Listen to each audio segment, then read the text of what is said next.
स्वागत है मित्रों आपके अपने YouTube channel Saurav Rajput speaking में।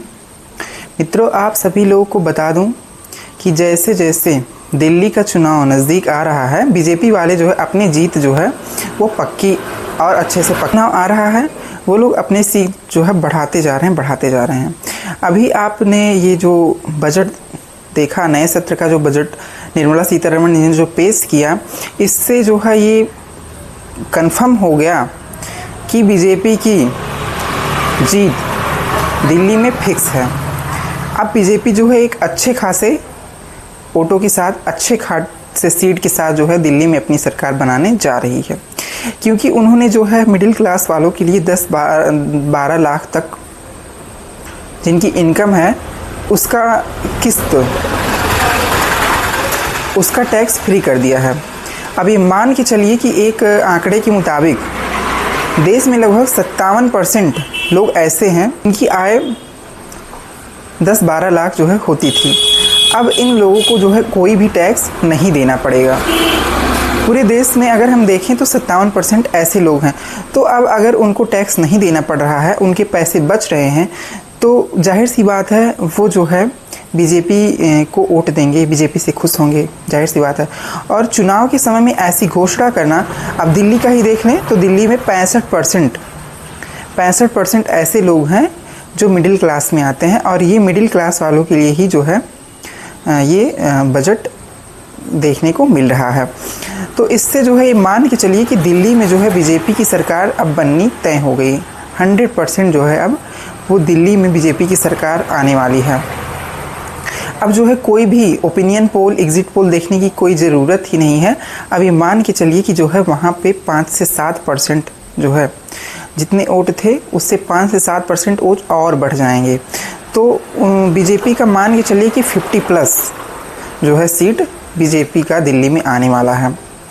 अब जो है इससे विपक्ष के मुंह एकदम बंद हो गए हैं। जब उन्होंने ये बजट देखा तो वो एकदम बौखला गए, और वो जो है राष्ट्रपति जी के ऊपर अनाप शनाप बकने लगे, उल्टा सीधा बकने लगे। मैं तो यही कहता हूँ कि जो है राष्ट्रपति हमारे देश की एक सर्वोच्च पद पे बैठी हैं और वो राजनीति नहीं कर रही हैं। वो जो है कम से कम आप लोग उनको तो बख्श दो। वो आप लोगों को क्या कर रही हैं, आप लोग को क्या बिगाड़ रही हैं? वो अपना सिर्फ काम कर रही हैं, उन्होंने कभी किसी के ऊपर कटाक्ष नहीं किया। तो कम से कम राष्ट्रपति का तो सम्मान करो। दलित ये लोग चिल्लाते रहते हैं, जो है बाबा साहब अम्बेडकर जी को जो है बार बार उनका नाम लेके चिल्लाते रहते हैं। अरे क्या मतलब है, जब आप एक दलित महिला जो सर्वोच्च पद पे बैठी है, सबसे बड़े पद पे हमारे देश में बैठी है, आप उसको जो है बेचारी वर्ड बोल रहे हैं, अम्बला वर्ड बोल रहे हैं, और बोल रहे हैं कि जो है वो थकी नहीं है, वो जो है डरती हैं प्रधानमंत्री जी से। मतलब शर्म आनी चाहिए कि ऐसा इस तरह का वर्ड, वो भी जो है सोनिया गांधी जी जो कि एक बहुत ही वरिष्ठ नेता हैं, जो है वो ऐसे कैसे बोल सकती हैं, मुझे तो समझ में नहीं आता। तो ये साफ पता चल रहा है कि वो कितनी जो है हताश और निराश हैं। उनको पता है कि कांग्रेस पार्टी का कुछ भी भविष्य नहीं है।